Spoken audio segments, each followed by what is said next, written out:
உங்களோட ஸ்க்ரீன் விளங்குதா? தெரியுது உஸ்தாத். என் நேம் போட்டு ஸ்கிரீனர். Okay fine.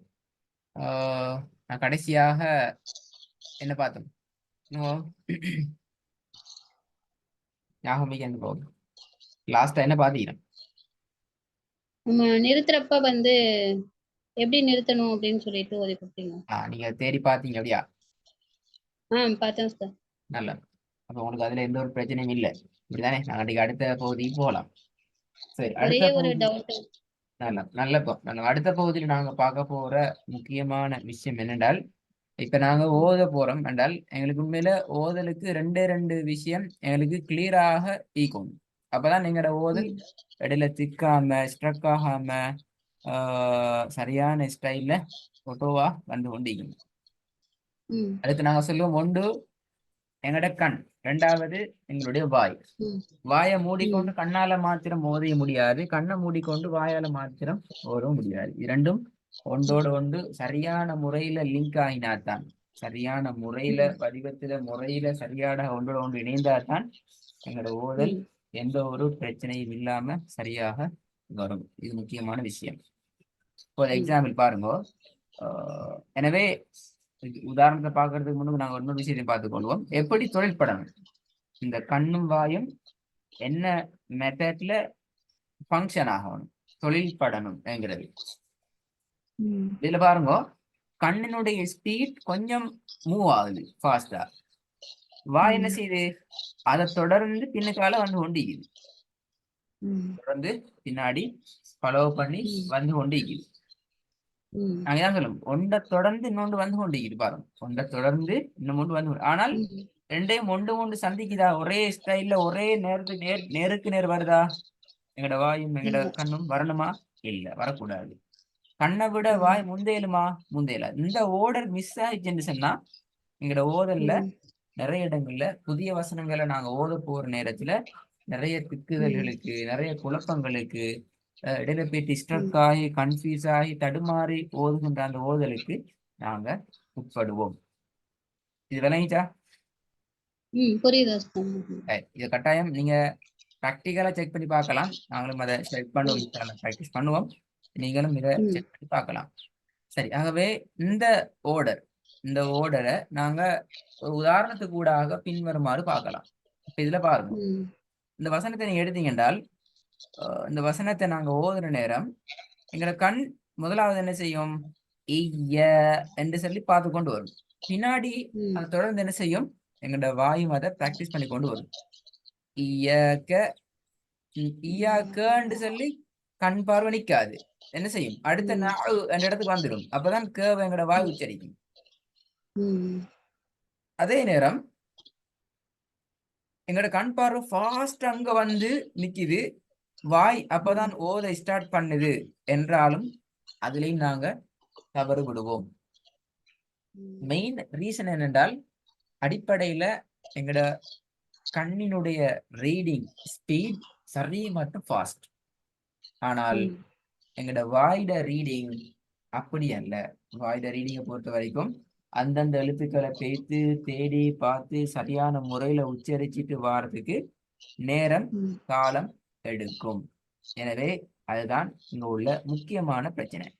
அந்த வகையில நாங்க இப்படி சொல்லுவோம், அடிப்படையில கண்ணினுடைய வாசிப்பு வேகம் கூடுதலானது. நான் சொன்னது போல வாயினுடைய உச்சரிப்பு வேகத்துக்கு கண்டை ஸ்பீடை கொண்டு வரணும். நல்லா கெடுவோம். கண்டை ஸ்பீடுக்கு போறல, வாயினுடைய எங்களோட வாயுடைய ஸ்பீட் எந்த அளவுக்கு எங்களால ஃபாஸ்டாக உச்சரிக்க முடியுதோ அந்த அளவு திட்டத்துக்கு ஏற்ற விதத்துலதான் கண்ணுடைய ஸ்பீடை நாங்க கொண்டு வரணும். அப்படி இல்லைன்னு சொன்னால் எங்களோட ஓதல் பல திக்குதல்களுக்கு, பல கன்ஃபியூஸுக்கு உட்படும். முதலாவது ரீசனை பாருங்க, ரெண்டும் ஒன்றை ஒன்று முந்துதல். கண்ணை விட வாய் முந்திச்சு, கண்ட ஸ்பீடை விட வாயுடைய ஸ்பீட் முந்திச்சு என்றால் நாங்க இடையில பேத்திட்டு முட்டி மோதுவோம். ரெண்டாவது, ரெண்டுக்கும் இடையில இடைவெளி நீடுதல். நான் இதை சொன்னேன். இப்ப ஈயாக்கன்னு நாங்க ஓதுற நேரத்துல எங்களோட கண் பார்வை நஸ்தாயின் என்ற இடத்துக்கு வந்துட்டு சொன்னால் பெரிய கேப். அந்த இடத்துல நாங்க என்ன செய்வோம், அடுத்து எல்லாத்தையும் நஸ்தாயின் ஓடத்தான் பார்ப்போம். உச்சரிக்கிறத விட்டுட்டு எப்படி சரி கண்ணுகிட்ட ஓடி பேய்த்திடணும், கண்ணுகிட்ட எங்களோட வாய் பேய்த்திடணும் என்றுதான் எங்களோட ஓட்டம் ஈகும். அதுவும் நிறைய பிழைகளை கொண்டு வரும். மூணாவது, கண் வாசிப்பின் வேகத்திற்கு வாயிலான வாசிப்பு மாறுதல். மாறி இப்ப கண் ஸ்பீடா போகுது, வாயும் பல பல பல பலன்னு சொல்லி ஓடிச்சு, அந்த கண்ணினுடைய ஸ்பீடுக்கு ஓடி போகுது என்றால் அங்கேயும் நாங்க பல திக்குதல்களுக்கு கொடுக்க வேண்டி வரும். கடைசியாக இரண்டும் ஒரே இடத்தில் சந்தித்துக் கொள்ளுதல். நான் என்ன சொன்னேன், நஅ்புது அல்லது ஈயாக்க என்ற காப்ல வாயில அதே நாக்கும் வாயும் கண்ணும் அதே இடத்துல நிக்குது என்றால் நாகு என்ற சொல் எங்கட கண்ணுக்கு தெரியாது வந்திருக்கிறது. எனவே நாகு என்ற இடத்துல போயிட்டு நாங்க என்ன செய்வோம், அப்பதான் நாகுங்கிறத பார்த்து அப்பதான் ஓதுறதுக்கு போவோம். அதுவும் நிறைய பிழைகளை கொண்டு வரும். இதெல்லாம் புரியுது. சரி, இப்ப நாங்க முதல் பகுதிக்கு வருவோம். இன்றைய பாடத்துல அலிஃபினுடைய உச்சரிப்பு என்ற பகுதி. அலிஃபினுடைய உச்சரிப்புல முக்கியமாக நீங்க விளங்கிக் கொள்ளணும், அலிஃபினுடைய உச்சரிப்பு பற்கள் சேர்க்கிறல்ல, உதடுகளை சேர்க்கிறல்ல, இதெல்லாம் எங்களுக்கு அடிப்படையில் தெரிஞ்சாலும் நாவை தூக்க கூடாது. இது முக்கியமான பாயிண்ட். நாவினுடைய அசைவு எந்த விதமான ஒரு அசைவுக்கும் முற்படுத்தப்படக்கூடாது. நாக்கு அப்படியே கீழுக்கால பேசாம அதிர பாட்டுல அப்படியே இருக்கணும். நாவானது எந்த விதமான அசைவும் இல்லாம கீழே அது அப்படியே அதிர பாட்டுல பேசாம இருக்கணும். அதே நேரம் தொண்டையினுடைய ஆரம்ப பகுதியிலிருந்து உச்சரிக்கணும். பாருங்க, உங்களுக்கு இந்த பச்சை பச்சை கலர் டாக்கல வருது, முன்பகுதி, தொண்டையினுடைய முன்பகுதியில இருந்தான் இந்த எழுத்தை உச்சரிக்கணும். சவுண்ட் என்ன செய்யணும், கீழ் நோக்கி போகணும். அப்ப ஆ என்று உச்சரிக்கணும். அப்படியா? ஆண்டா கீழ் நோக்கி போறலையே, ஆண்டா மேல் நோக்கி போகுது. மேலதான் போகுது. அப்ப கீழ் நோக்கி உச்சரிக்கிறா எப்படி உச்சரிக்கணும்? Very good. உச்சரிக்கணும். நாவினுடைய நாக்கு தொண்டையில உட்பகுதியிலிருந்து சவுண்ட் வரக்கூடாது. தொண்டையினுடைய ஆரம்ப பகுதியிலிருந்து தான் சவுண்ட் வரணும். அப்ப எப்படி வரணும் சவுண்ட்? என்றா வரும்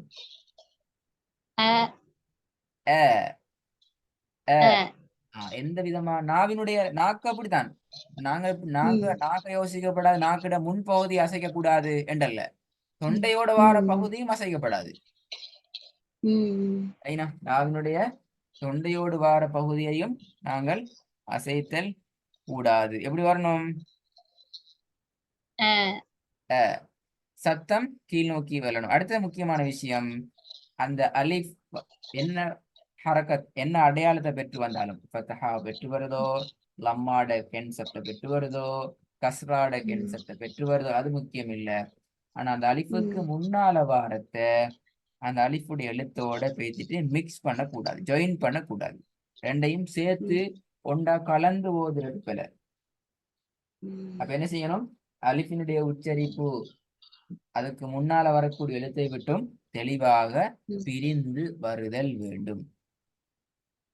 சரியா? நான் எந்த இது விஷயங்களை டார்கெட் பண்ணி பார்த்தோம் என்றால், இப்போதைக்கு உங்களுக்கு 3 விஷயங்களை நாங்க முழுமையாக படிச்சுக்கிறோம். ஒன்று, வசனத்திட இறுதி விஷயங்கள், இறுதியில வருகின்ற சிக்கல்கள் எப்படி நிப்பாட்டணும்ங்கிறத படிச்சுக்கிறோம். நீட்டுதலோடு தொடர்பான அடிப்படையில் படிச்சிட்டீங்களா? மத்து படிச்சீங்கன்னா விளங்கப்படுத்தணும், ஃபுல்லா பார்த்தோம். 3வது கான்செப்ட் பாத்திக்கிறீங்க, அலிஃப் என்ற எழுத்தை நாங்க எப்படி ஓதணும் என்ற விஷயத்தை படிச்சுக்கிறோம். சரி, இது போற ஓத போற வசனங்கள்ல இந்த 3 விஷயத்த மாத்திரம் நீங்க முழுமையாக கவனம் செலுத்தி இந்த வசனங்களை ஓதுவோம்.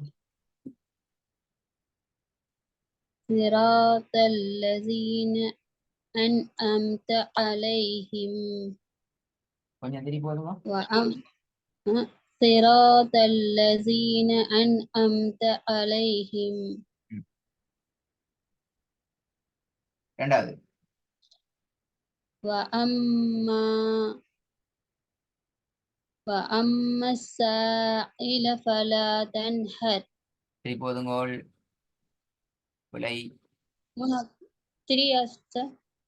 ரெண்டாவது பேர திருப்பி போக சொல்றேன். وأما السائل فلا تنهر. 2 பிழை இது. ரெண்டாவதுல ரெண்டு பிழை, ரெண்டும் படிச்ச பிள்ளைகளா, படிக்காத விஷயத்த பேசல. وأما السائل فلا تنهر. இதுல இந்த அடையாளம் வந்தா நீங்க எத்தனை செகண்ட் நீட்டணும்? எத்தனை செகண்ட்? நான் உங்களை அளவு திட்டங்களை கேட்கல, எத்தனை செகண்ட் நீட்டணும்? 2 செகண்ட். ஆஹா, பிழை ஆன்சர். ஒன்னா மறந்து. சாயில எத்தனை செகண்ட்? 4 கவுண்ட்ஸ்.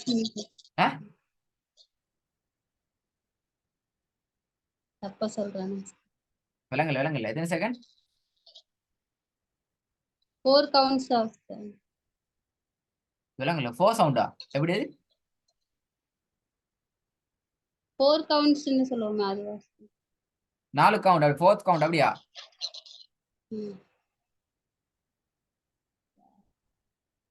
தெரியல.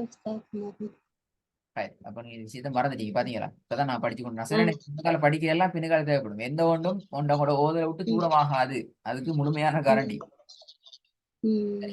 இதுல நீங்க நீட்ட வேண்டிய அளவு கட்டாயமாக 6 அளவு, 6 கவுண்ட், 6 அளவு. அதை நாங்க சொன்ன வேண்டால் 3 செகண்ட் ஆக குறைந்தது நீட்டணும். இதான் மினிமம் லெவல். மேக்சிமம் நீங்க கூட நீட்டலாம், பிரச்சனை இல்லை. 3 செகண்ட்ஸ் கட்டாயம் நீட்டணும். என்றால் இந்த மத்திய பெயர்களை பத்தி நாங்க பின்னுக்கால படிப்போம் இன்ஷா அல்லாஹ். இந்த மாதிரியான இடங்களை மிக கவனமாக நாங்க கடந்து போகணும். கட்டாயமாக 3 செகண்ட்ஸ் நாங்க நீட்டணும். இரண்டாவது இந்த ஈய உச்சரிக்கிற நேரமும் நாவினை அசைக்க கூடாது. தொண்டையில ஆரம்ப பகுதியிலிருந்து சவுண்ட் எடுக்கணும். அதை விட முக்கியமான விஷயம் என்ன சொல்லியிருந்தேன், இப்ப முன்னால வரக்கூடிய என்ற பகுதியோட இந்த பெய்துட்டு இந்த ஹம்சாவை சேர்க்கக்கூடாது. ஈலன்னு சொல்லி அதுக்கு பின்னால வாரத்தை நாங்க பிரிச்சு ஓதுறது பிள்ளை. அதுக்கு பின்னால நாங்க வளமையா ஓதுல ஓதிக்கொண்டு போவோம். சரி, ஓதும் பாப்போம். وَأَمَّا السَّائِلَ فَلَا تَنْهَرْ. ஸ்டார்டிங் வார சவுண்ட் எடுக்கணும். வாவோட பேச வம்மான்னு சொல்லி வாவோட பேச சேர்க்க கூடாது. وَأَمَّا السَّائِلَ فَلَا تَنْهَرْ. நீட்டுற அளவு போதாது, அதை நீங்க தான் கவுண்ட் பண்ணி போடணும். 6 அளவுங்கிறது. سائل فلا تنهر. وَأَمَّا السَّائِلَ فَلَا تَنْهَرْ. மூணாவது وَأَنزَلْنَا مِنَ الْمُعْصِرَاتِ مَاءً سَجَّاجًا. சஜ்ஜாஜா ஜா என்று நிப்பாட்டேலுமா? சஜ்ஜாஜா இது நீட்டணுமா? பாத்தீங்களா? அப்ப நீங்க எல்லாம் மறந்துட்டீங்களே. சொன்னீங்க நீங்க பிராக்டிஸ் பண்ணிக்கிறீங்கன்னு சொல்லி. எனக்கு மத்து கொஞ்சம் கன்ஃபியூஸ்டா இருக்கு உஸ்தாத். எனக்கு இன்ட்ரோடக்ஷன் மட்டும் நம்மளுக்கு சொன்ன மாதிரி ஞாபகம். அப்ப நீங்க அந்த கிளாஸ்ல வீடியோ இது மத்தல்ல, இதுல நிப்பாடுறது மத்தல்ல. இதுல நீட்டி நிப்பாடுற அளவுங்கிறது நாங்க படிச்சது வசனத்துல இறுதியில நிப்பாட்டுறோம். நிறுத்துறது படிக்கிற ஒவ்வொன்றுலையும் அப்பப்ப அந்தந்த நேரத்துல அந்த ஒர்க்கை செஞ்சீங்கன்றால், பிராக்டிஸா செஞ்சீங்கன்றால், குர்ஆன்ல தேடி பார்த்து பிராக்டிஸ் செஞ்சீங்கன்றால், நீங்க ரிப்பீட் வீடியோ பார்த்து நோட்ஸ் எடுத்து லெசன் எடுத்து படிக்க வேண்டிய தேவை வராது. உங்களுக்கு கிளியர் ஆயிடும். கட்டாயம் பிராக்டிஸ் பண்ணுங்க. அது பிராக்டிஸ்ங்கிறது நீங்க தேடி பிராக்டிஸ் பண்ணாத வரைக்கும் இந்த கான்செப்ட் உங்களுக்கு விளங்காது, ஓத வராது. ஓகே சார், நெக்ஸ்ட் கிளாஸ்க்குள்ள நான் ஃபுல்லா பிராக்டிஸ் பண்ணிடுறேன். அதான் வேற ஒரு ட்ரெண்ட்ல நீந்திக்கிறோம். இதுக்கு முன்னுக்கு நாங்க வேற ஒரு ட்ரெண்ட்ல வேற ஒரு ஸ்டைல் ஏந்திக்கிறோம். அப்ப நாங்க அந்த ஸ்டைலுக்கு விட்டு வாரதுங்கிறது நாங்களாக பிராக்டிஸ் பண்ணி ட்ரை பண்ணினாலே தான் வரும், அல்லது வராது, கஷ்டமாயிடும், வராது. திருப்பி ஓதுவா சார். وَأَنزَلْنَا مِنَ الْمُعْصِرَاتِ مَاءً سَجَّاجًا. குட். இப்போ ஓரளவுக்கு வந்தீங்க, மாஷா அல்லாஹ். நாலாவது إيلافهم رحلة الشتاء والصيف. இப்ப ஐ தான் வருது. ஐ ஐ ஈ சவுண்ட் வருது இல்ல. ஈக்கும் ஐக்கும் வித்தியாசம் இருக்குது. நான் படிச்சா பட் இந்த இடத்துல நீங்க மிச்சம் கிளியர் ஆகுதுன்னா ஈட சவுண்ட் ஈ. திருப்பி ஓதுங்க. ஓ சரியா ஓதுங்க. إيلافهم رحلة الشتاء والصيف. வஸ்ஸைஃப் நீ பாடக்கூடாது, அதை நீட்டி நீ பாடுங்க. والصيف. ஆமா சார். எப்போதும் பாவம். إيلافهم رحلة الشتاء والصيف. நம்ம அந்த ஈட சவுண்ட் தெளிவில்லை. ஈ உச்சரிப்புல ஐ கலந்து வருது. அதாவது தொண்டையினுடைய இறுதி பகுதியை நீங்க மேலுக்கு தூக்குறீங்க. தொண்டையினுடைய இறுதி பகுதி, தொண்டையோடு வார பகுதி மேலுக்கு தூக்குப்படுது. அது பிள்ளது. إيلافهم رحلة الشتاء والصيف. إيلافهم رحلة الشتاء والصيف. والصيف. வருது இல்ல திருப்பியா? வரல சார். திடீர்னு இதை கவனிக்காம பாருங்க, நான் உங்களுக்கு எல்லாத்தையும் சொல்லிருந்தா எப்படியும் அதை நீங்க யோசிச்சு பார்க்கணும். இப்ப நாங்க இப்ப உங்களுக்கு அலிஃப கன்செப்ட், மத்திர கன்செப்ட், வசனத்துல இறுதியில் நிறுத்த வேண்டிய கன்செப்ட், இது மூணு மாத்திரம் தான் உங்களுக்கு விளங்கப்படுத்திட்டு ஓதலுக்குள்ள வந்துட்டோம். அப்படி எல்லாம லாம்ட கன்செப்ட், ஃபே இப்படி உச்சரிக்கிற, ஹாவை இப்படி உச்சரிக்கிற, மீமை இப்படி உச்சரிக்கிற, ராவை இப்படி உச்சரிக்கிற, லாமை இப்படி இப்படி ஒவ்வொன்றா எல்லாத்தையும் சொல்லி தந்து ஓதனா எப்படியும் மூணு சொல்லி தந்து எங்களுக்கு கஷ்டமாயினா எங்களுக்கு ஓதுறதுல விருது போயிடும். அப்படி அல்ல. அவே ஸ்டெப் பை ஸ்டெப்ல நீங்க ஒரு சின்ன பகுதி தான் வந்தீங்க. இந்த விஷயத்தை மட்டும் சரி நீங்க ஃபோக்கஸ் பண்ணணும் கட்டாயம். சரி போதுங்க. إيلافهم رحلة الشتاء والصيف. ஐந்தாவது